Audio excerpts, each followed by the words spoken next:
ज्ञानवापी मामले को लेकर 30 मई यानी कि कल कई मामलों की सुनवाई होनी है। 30 मई को ज्ञानवापी मामले में मुस्लिम पक्ष अदालत इसकी सुनवाई हो सकती है या नहीं, इस पर अपनी दलील पेश करेगा। वहीं हिंदू पक्ष मस्जिद में मौजूद शिवलिंग की सुरक्षा को लेकर अपना तर्क रख सकता है, जबकि हिंदू पक्ष की ओर से दायर याचिका में ज्ञानवापी को हिंदुओं को सौंपने और ज्ञानवापी में पूजा करने का अधिकार देने का मामला फास्ट ट्रैक अदालत में सुना जाएगा। इसके अलावा पूर्व महंत कुलपति तिवारी के पूजा के अधिकार मामले में भी अदालत सुनवाई कर सकती है। इनके अलावा एडवोकेट कमिश्नर की कार्रवाई में जुटाए गए फोटो और वीडियो को दोनों पक्षों को सौंपा जा सकता है। और वाराणसी से हमारे साथ हमारे सहयोगी नीतीश जुड़ गए। नीतीश, कल कई याचिकाओं पर एक साथ सुनवाई है, जिला जज के यहाँ भी सुनवाई होगी, फास्ट ट्रैक कोर्ट में भी होगी। क्या क्या वो महत्वपूर्ण बिंदु हैं जिस पर निगाहें बनी रहेंगी? क्या अहम चीजें हो सकती ज्ञानवापी केस में? अवधेश जी, कल का दिन अहम है और अहम है 3 बिंदुओं पर। अगर पहला बिंदु बात करें तो पहला बिंदु है जो वीडियोग्राफी की क्लिप है वो जो वादी और प्रतिवादी पक्ष के लोग हैं उनको पक्षकारों को दी जा सकती है। इसके साथ ही अगर दूसरे बिंदु की बात करें तो कल फास्ट ट्रैक कोर्ट में जितेंद्र सिंह बिसेन ने जो याचिका डाली थी उसमें उसकी सुनवाई होनी है। और इसके साथ ही सुप्रीम कोर्ट के आदेश पर जिला जज की अदालत में कल मुस्लिम पक्ष यानी प्रतिवादी पक्ष अपना जो दलील है अपनी वो पेश करेगा। हमारे साथ हिंदू पक्ष के अधिवक्ता मौजूद है और आज दिन भर इन्होंने तैयारी की है, तो काफ़ी कागजी कार्रवाई के लिए बड़ी तैयारी की है आप लोगों ने, क्या रहा आज? देखिए, ऐसा है कि हम अपने पक्ष को तो पूरी तरह से बखूबी रखने के लिए तैयार भी हैं और तैयारी कर भी रहे हैं, क्योंकि अध्ययन का तो कोई और छोर नहीं होता है। और बाकी रही बात जो आप क्लिप वाली बात और ये सब कह रहे हैं, उसको थोड़ा सा जस्टिफिकेशन दे देना चाहूँगा। क्लिपिंग में देखिए, माननीय न्यायालय का ये निर्देश है कि उसको वादी पक्ष को दिया जाए, पक्षकारान को दिया जाए, तो पक्षकारान को दिया जाए। उस पर माननीय न्यायालय कल देगी, जैसा कि टेक्निकल कारणों से जो है विगत तिथि पर दे नहीं पाई थी। और जो सुनवाई की बात आप कर रहे हैं उसमें जो है सुनवाई होना है, सबको नोटिस तामील हो चुका है। मेरा सवाल ये है कि इसी बीच मुस्लिम पक्ष यानी अंजुमन इंतजामिया मसाजिद और इसके साथ जितेंद्र सिंह बिसेन की ओर से एक और प्रार्थना पत्र लगा दिया गया और कहा गया कि जो वीडियो फुटेज है वो उपलब्ध न कराई जाए। उसमें कई कारण बताए गए, इसके पीछे क्या? नहीं, ऐसा नहीं दिया गया है कि उपलब्ध ना कराया जाए। मैं थोड़ा सा इसको क्लैरिफाई कर देना चाहूँगा। उपलब्ध कराने की बात नहीं है, वहाँ पर यह कहा गया कि इसको सार्वजनिक न किया जाए। मैं इसका समर्थन करता हूँ, इसलिए कि देखिए ये थोड़ा रेड जोन का मामला है। किसी प्रकार से अगर सांप्रदायिक सौहार्द बिगड़ जाएगा तो इसके लिए जिम्मेदार कौन होगा? तो संप्रदाय अगर फुटेज बाहर आएगी तो सार्वजनिक की गारंटी कौन लेगा? अब देखिए, वो एक अलग विषय है, वो प्रशासनिक तौर पे देखा जाएगा कि गारंटी क्या होगा। और लेकिन मेरा भी ये सोचना, मेरी विचारधारा है ये कि उसको अभी फिलहाल जब तक कमीशन की कार्रवाई के बाद जो आपत्ति आने का जो स्टेज होता है उस स्टेज तक इसको सुरक्षित रखा जाए, आपत्ति वगैरह का निस्तारण हो जाए, उसके बाद सार्वजनिक हो तो कोई विषय नहीं। अच्छा, मुस्लिम पक्ष ने पिछली जो सुनवाई जिला जज की अदालत में थी, बड़ी तगड़ी दलीलें रखी थी, बड़ा मतलब गर्मा गर्म माहौल हुआ। तो इस बार अगर मुस्लिम पक्ष दलीलें रखता है तो हिंदू पक्ष कितना तैयार और किस तरह से तैयार? नहीं, बिल्कुल हम पूरी तरीके से तैयार है। हर उनकी बात, हर उनके अवेयरमेंट्स, सारे उनकी जो दलीलें हैं उसका सबका कार्ड हमारे पास उपलब्ध है। जैसा कि मैं बार बार यही बात कहता हूँ, हमेशा कहता रहता हूँ और कहूँगा कि माननीय उच्चतम न्यायालय ने भी ये टिप्पणी की थी, फाइंडिंग नहीं है लेकिन टिप्पणी किया था कि रिलीजियस कैरेक्टर असर्टन करना ये 91 के एक्ट से बाहर नहीं है। तो इसलिए ऐसी स्थिति में जो है वो पोजीशन बनता है। हमारे पास सारे जवाब हैं उनके बाद का, हम कह सकते हैं उनके बाद। रोज नई याचिकाओं का भी दौर है, नई एप्लीकेशन का भी दौर है, तो क्या कल कोई नई एप्लीकेशन भी आ सकती है? ऐसी भी संभावना जताई जा सकती है? अब देखिए, ऐसा है किसी के मन में क्या चल रहा है ये बताना तो बड़ा मुश्किल है, लेकिन फिर भी मैं कहूँगा कि हो सकता है भाई, किस करवट कब कौन सा उठ बैठे कौन जानता है। संभावनाएं हैं। बताइए कि 7-11 के एक मामला है जो विश्वेश्वर महादेव विराजमान का गया फास्ट ट्रैक कोर्ट में, दूसरा मामला कुलपति तिवारी का है जो पूर्व महंत हैं, उन्होंने भी पूजा का अधिकार मांगा है। इनकी याचिकाओं में क्या चीजें और इस पर भी क्या कल कोई विशेष चीजें हो सकती हैं अदालत में? खत्म करेंगे तो हम तैयार हैं। जी अवधेश जी, जितेंद्र सिंह बिसेन विश्व वैदिक सनातन संघ के प्रमुख हैं और उन्होंने विश्वेश्वर विराजमान और जो शिवलिंग मिला है उसकी पूजा की अनुमति के अधिकार को लेकर सिविल जज सीनियर डिवीजन के हैं यहाँ एक वो याचिका डाली और उसके बाद अब वो मामला फास्ट ट्रैक कोर्ट में ट्रांसफर हुआ है। तो इसे लेकर वकील साहब से भी पूछ लेते हैं, तो इसमें क्या अपडेट क्या हो सकता है? चूंकि 2 याचिकाएं पड़ी, एक महंत कुलपति तिवारी की ओर से भी पड़ी और दूसरा अगर बात करें जितेंद्र सिंह बिसेन की ओर से भी पड़ी, तो इसमें क्या? देखिए, ऐसा है ना, जो कुलपति तिवारी जी द्वारा दाखिल किया गया है वो ऑर्डर 1 रूल 10 दाखिल किया गया है, वो अलग से कोई याचिका नहीं है। जो याचिका ऑलरेडी चल रही है, जो माननीय उच्चतम न्यायालय के निर्देश से माननीय जिला जज साहब के यहाँ ट्रांसफर हुआ है, उस याचिका में पार्टी बनने हेतु उन्होंने ऑर्डर 1 रूल 10 की एप्लीकेशन लगाई है। वो एक तरीका होता है कि अगर किसी मुकदमे में आपका भी कोई हित इन्वॉल्व है तो आप उसमें पार्टी बन सकते हैं, तो इसलिए वो प्रार्थना पत्र वो लगाते हैं। और जहाँ तक जो श्रीमान जितेंद्र सिंह जी द्वारा प्रार्थना पत्र दाखिल किया गया है या मुकदमा दाखिल किया गया है उनकी पत्नी द्वारा, उनके पत्नी, हाँ जी, उनके पत्नी द्वारा, तो वो मुकदमा मूलवाद है। ठीक है, वो मुकदमा मूलवाद है और वो अलग से मुकदमा है, वो अलग याचिका है और वो अलग विषय है। दोनों अलग विषय हैं। हाँ जी, दोनों अलग। तो ये स्पष्ट कर चुके हैं जो हमारे साथ अधिवक्ता जन हैं। और अवधेश जी एक चीज़ और आपको बता दूं कि कल भी एक मतलब ब्रेकिंग इसको कह ले या अपडेट कह दूं या जो भी, लेकिन कल इस पूरे मामले में याचिकाओं का दौर और भी आ सकता है। ऐसी हमारे पास सूत्रों के हवाले से खबर है कि कल इस मामले में कुछ और भी प्रार्थना पत्र और याचिकाएं सामने आ सकती हैं। बिल्कुल, अब देखना याचिकाओं ये का दौर होगा, चल भी रहा समय का है, चाहे हम इंतजार वाराणसी करना की होगा बात करें, कि सुप्रीम विषय कोर्ट की बात होते करें, हैं। हर जगह याचिकाएं लग रही हैं। नजरें बनाए रखिएगा। नीतीश आएंगे आपके पास। धन्यवाद आपका अभी फिलहाल जानकारी और अपडेट्स को देने के लिए। देवबंद में जमीयत उलेमाए हिंद की मीटिंग का समापन हो गया। मीटिंग में कई अहम प्रस्ताव पारित किए गए। इसमें समान नागरिक संहिता से लेकर लाया गया प्रस्ताव भी शामिल है। जमीयत ने साफ तौर पर कहा है कि कॉमन सिविल कोड किसी भी कीमत पर मंजूर नहीं होगा। इसे लागू करना संविधान का उल्लंघन होगा। इस्लामी कायदे कानून में किसी तरह की दखलंदाजी मंजूर नहीं होगी। जमीयत के जलसे में ज्ञानवापी मस्जिद और मथुरा ईदगाह मस्जिद के संबंध में भी प्रस्ताव पास किया गया है। बैठक में कहा गया कि राजनीतिक दल गड़े मुर्दे उखाड़ने से बचे। Uniform civil code, यक्षा civil code की बातें बहुत चल रही हैं। इसके ऊपर तजवीज़ आई है भी, तो तजवीज़ काफ़ी मेहनत से, काफ़ी बहस व तमीज़ के बाद बनाई गई है। चाहे ज्ञानवापी वाली मस्जिद तजवीज़ हो या वो तजवीज़ हो, बल्कि जितनी तजवीज़ें हैं महीनों की मशक्क़त के बाद तैयार हुई हैं। हफ्ते और दिन तो लगे ही लगे हैं आखिर के। तो इस तजवीज़ से मुताल्लिक़, यूनिफॉर्म सिविल कोड की तजवीज़ से मुताल्लिक़ ये कहना चाहता हूँ, कानून कोई बन जाए, अगर मुसलमान शरीयत पर चलने का अज़्म कर ले तो कोई कानून उसका रास्ता नहीं रोक सकता।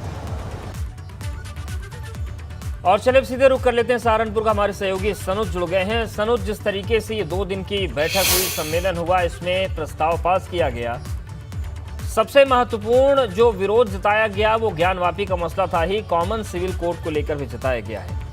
क्या 2 दिन का पूरा लबोलवाब रहा और किस तरीके से आगे की रणनीति रहेगी जमीयत?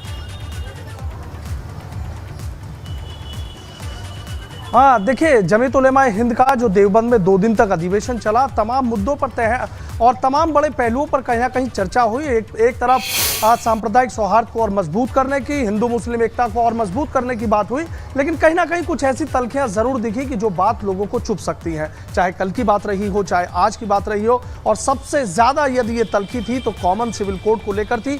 सीधा वहां पर एक प्रस्ताव रखा गया जिसको पास कर दिया गया कि कॉमन सिविल कोड किसी कीमत पर मंजूर नहीं है।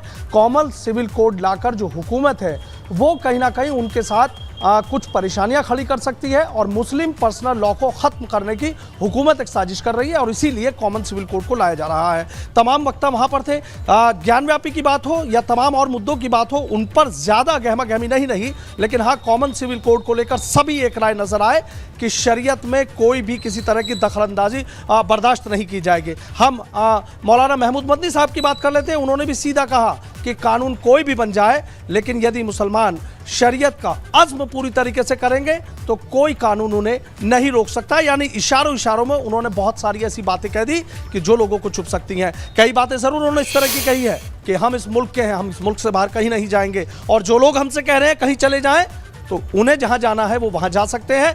बातें शायद अगर एक ही तरह की जाती कि धार्मिक सद्भाव की जाती, ये कहा जाता जैसे जल बचाने की बात वहां पर की गई है, पेड़ लगाने की बात वहां पर की गई है, हिंदू मुस्लिम एकता की बात की गई है, आज़ादी की याद दिलाई गई है कि आज़ादी से पहले हिंदू और मुस्लिम एक साथ मिलकर लड़े थे, लेकिन अब जो देश का माहौल है वो बदल रहा है। मुस्लिम खुद को डरा हुआ महसूस कर रहे हैं और ऐसे में मुसलमानों की खामोशी को कमजोरी ना समझा जाए। इन बातों के कहीं ना कहीं कुछ और मायने भी निकाले जा सकते हैं। ये तस्वीर बिल्कुल साफ करने के लिए काफी है, लेकिन कॉमन सिविल कोड पर जिस तरीके से सभी लोग एक राय नजर आए, वो कहीं ना कहीं ये जरूर इशारा कर रहा है कि जो तमाम संगठन है वो इसको लेकर लामबंद जरूर हो रहे हैं और कॉमन सिविल कोड का जो विरोध है वो भी किया जाएगा। हालांकि एक बात और यहां पर देखने को मिली कि जिस जमीयत उलेमा हिंद के इस अधिवेशन में कि 1000 सद्भावना संसद करने की बात की गई है। देश के तमाम कोने कोने में 1000 जो धर्म संसद है, जो सद्भावना संसद है,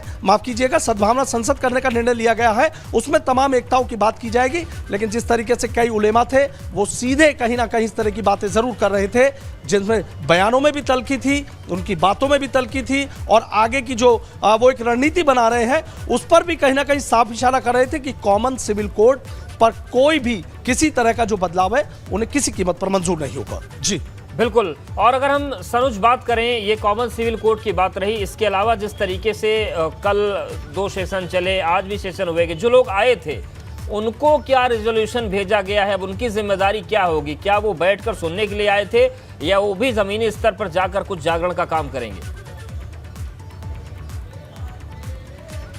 हाँ देखिए, बिल्कुल देखिए, करीब 2500 से ज़्यादा जो उलेमा हैं वो देश के कोने कोने से आए थे और 1700 यूनिट्स बताई जाती हैं कि जमीयत उलेमा हिंद की जो है वो 1700 यूनिट्स हैं। तस्वीर कॉमन सिविल कोड पर साफ कर दी गई है और उलेमाओं को कह दिया गया वो आए इसीलिए थे कि जो बातें, जो प्रस्ताव यहाँ पर रखे जाएंगे उन पर वोटिंग होगी और उसके बाद जब उनको पास कर दिया जाएगा तो जब वो लौटेंगे तो वहाँ गली गली, शहर शहर, गाँव गाँव इस बात के लिए जरूर बताएंगे कि कॉमन सिविल कोड का विरोध करना है वो मुसलमानों को किसी कीमत पर मंजूर नहीं है। कुछ और भी बातें वहां पर कही गई हैं कि हिंदू मुस्लिम एकता को हमें बढ़ाना है। और एक बात जरूर यहां पर देखिए, तमाम ऐसी बातें रही कि उन पर तलखी जरूर है, उन पर सवाल भी खड़े हो रहे हैं, लोगों में थोड़ी नाराजगी भी देखी जा रही है कि एक तरफ हिंदू मुस्लिम एकता की बात की जा रही है तो दूसरी तरफ इस तरह की बातें क्यों कही जा रही हैं, मंच से इस तरह की बातें क्यों कही जा रही हैं, उन पर भी कहीं ना कहीं सवाल खड़े हो रहे हैं। और एक बात जरूर यह देखने में आई है कि हिंदी को बढ़ावा देने की बात वहां पर की गई है। मौलाना महमूद मदनी साहब है खुद मंच पर जब कह रहे थे कि यदि इस मुल्क के लिए उनकी जान चली जाएगी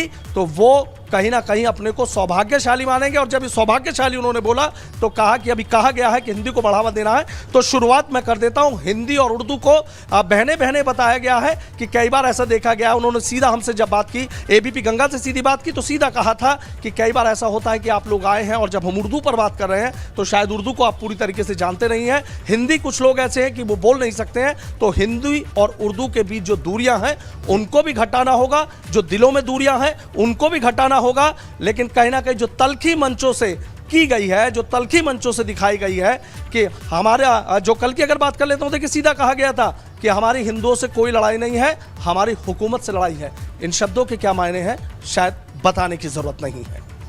बिल्कुल, शुक्रिया सनुज आपका जानकारी और अपडेट को देने के लिए। धार्मिक स्थलों को लेकर चल रहे विवाद के बीच देश भर में मुस्लिम संगठनों की बढ़ती सक्रियता को देखते हुए अब इन मुद्दों पर हिंदू धर्मगुरुओं और साधु संतों ने भी कदम बढ़ाने का फैसला किया। अगले महीने प्रयागराज में संत समाज की एक बैठक होने जा रही है, जिसके बाद ज्ञानवापी और मथुरा जैसे मुद्दों पर संत समाज ने अभियान चलाने की तैयारी शुरू कर दी।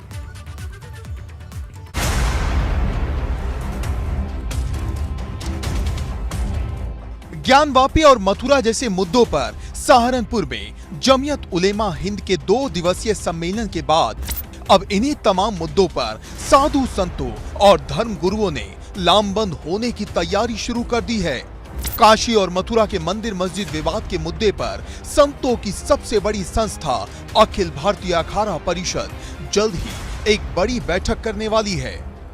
ऐसा है, ये बहुत गंभीर विषय है। सभी संत महात्मा जो है इसके लिए बहुत चिंतित हैं। ये धर्म जो है वो अंदर का मामला है, ये बाहरी मामला नहीं है। इसलिए साधु समाज भी बहुत चिंतित है। धीरे धीरे सब संत इकट्ठे हो रहे हैं, आपस में विचार विमर्श करेंगे और ऐसा माहौल बने जिससे कि सभी संप्रदाय, सभी लोग एकजुट होकर के रहें। अखाड़ा परिषद की इस प्रस्तावित बैठक का मुख्य एजेंडा वैसे तो प्रयागराज में लगने जा रहा कुंभ मेला है और कॉमन सिविल कोड समेत कई और मुद्दे हैं, लेकिन बैठक का फोकस काशी और मथुरा के धार्मिक स्थलों के विवाद पर ही रहेगा। जून के तीसरे हफ्ते में होने वाली इस बैठक में काशी और मथुरा के मुद्दे पर संत समाज की तरफ से पूरे देश में जन जागरण अभियान चलाने के अलावा हिंदू पक्षकारों को कानूनी और आर्थिक मदद मुहैया कराए जाने का औपचारिक ऐलान हो सकता है। जी, हमारे जो अधिकारी हैं, हमारे जो अखाड़ा परिषद के अध्यक्ष हैं, उनसे भी हमारी वार्तालाप होती रहती है और जल्दी ही कोई ना कोई निर्णय लेंगे। जो ठोस निर्णय होगा वो लेंगे कि सब समाज जो है, हमारा संत समाज, वो सबको इकट्ठा करने में सहयोग करे। संतों का कहना है काशी मथुरा के मुद्दों पर सभी पक्षों को अदालत के फैसले का इंतजार करना चाहिए था, लेकिन जिस तरह इन मुद्दों पर राजनीतिक बयानबाजी और मुस्लिम संगठनों के जलसे हो रहे हैं, उससे साधु संतों और हिंदू समाज को रणनीति बदलने पर मजबूर कर दिया है। प्रयागराज में होने वाली अखाड़ा परिषद की इस बैठक में हिंदुओं से जुड़े मुद्दों पर साधु संत हिंदू समाज से एकजुट होने की अपील भी कर सकते हैं। सूत्रों के मुताबिक ज्ञानवापी व मथुरा के मामलों को लेकर साधु संत न सिर्फ देश भर में जन जागरण अभियान चलाएंगे, बल्कि हिंदू पक्षकारों को कानूनी व आर्थिक तौर पर मदद भी मुहैया कराएंगे। इसका पूरा खाका जल्द ही प्रयागराज में होने जा रही अखिल भारतीय अखाड़ा परिषद की बैठक में तय किया जाएगा। कैमरामैन रोहित श्रीवास्तव के साथ मोहम्मद मोइन, एबीपी गंगा, प्रयागराज। विश्व हिंदू परिषद ने प्रयागराज में संगम के आसपास शराब और मांसाहार पर प्रतिबंध लगाने की मांग कर दी है। विश्व हिंदू परिषद की तरफ से मुख्यमंत्री योगी आदित्यनाथ को एक चिट्ठी लिखकर मांग की गई कि प्रयाग में संगम के 5 किलोमीटर के दायरे में शराब के साथ ही मांस, मछली और अंडे की बिक्री और खाने पीने पर सख्त पाबंदी लगाई जाए।